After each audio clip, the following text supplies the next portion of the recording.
There was once a juggler named Cantlebert.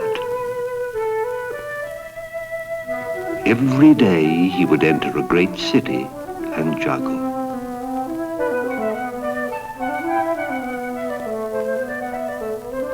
But nobody paid any attention to him.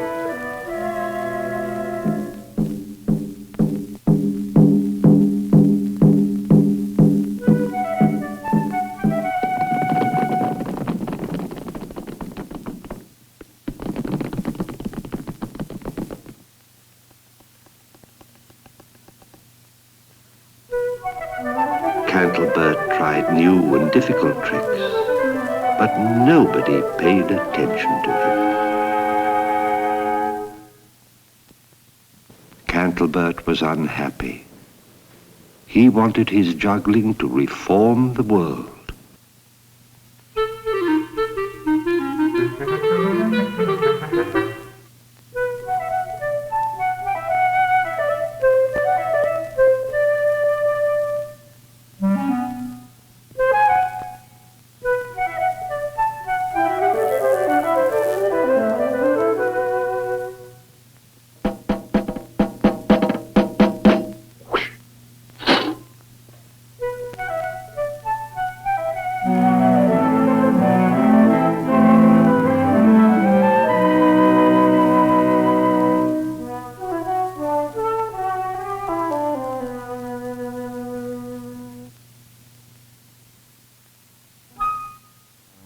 Then Cantlebert decided if he were more ascetic, heaven would give him audiences.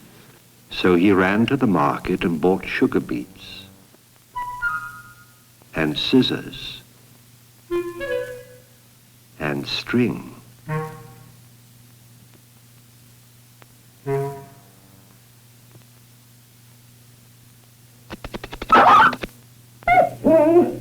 And Cantlebert made himself a hair shirt.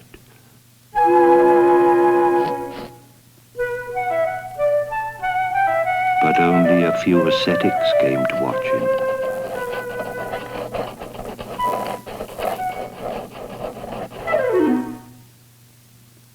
Cantlebert was a failure. He realized the world would never change. And in 50 years he would be dead and turn into dust and blow across fields and nourish cowslips and blow into people's eyes.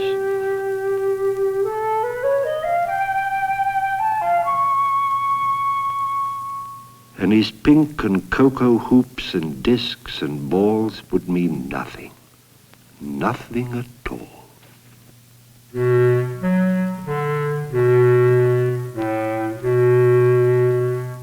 If he were a monk, he would have a clean robe and a warm room.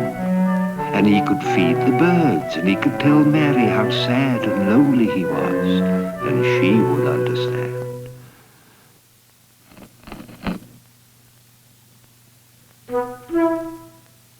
Cantlebert was accepted. And he ate his first meal in the monastery.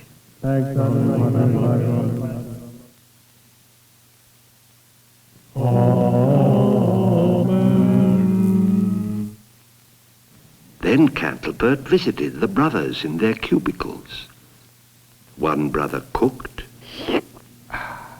another copied manuscripts, and others painted frescoes and carved Madonnas and wrote poems to the Virgin and composed music. But Cantlebert could neither paint, sculpt, copy, write, cook, nor compose. He could not even say an Ave Maria or sing an Agnus Dei. He was useless. He could do nothing.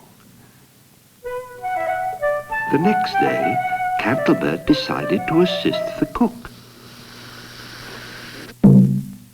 He tried to copy manuscripts. He tried to paint frescoes. He tried sculpture, poetry, and music.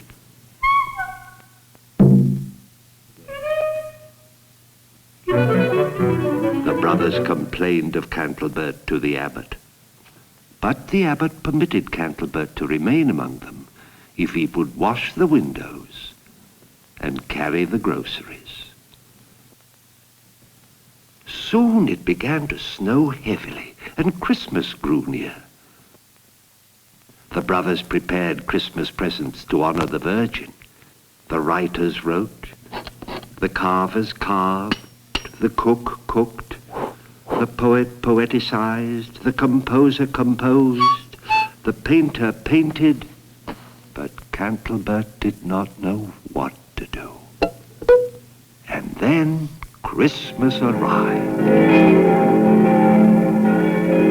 Everybody went to the chapel to present gifts to the Virgin, but Cantlebert went last because he had nothing to give Mary.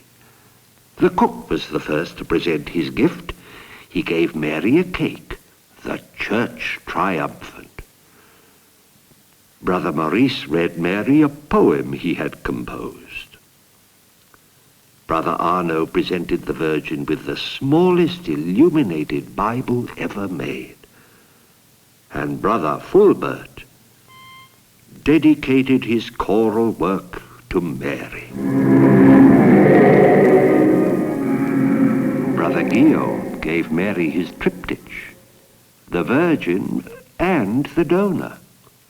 And Brother Thomas presented his ivory carving, the Christ child.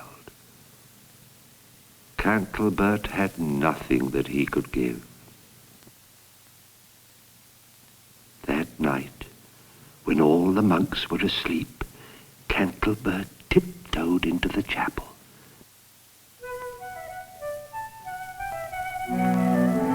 He juggled all night to entertain Mary.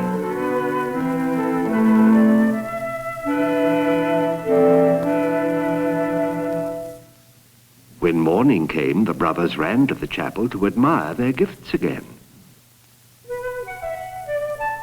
Then Cantlebert collapsed from exhaustion.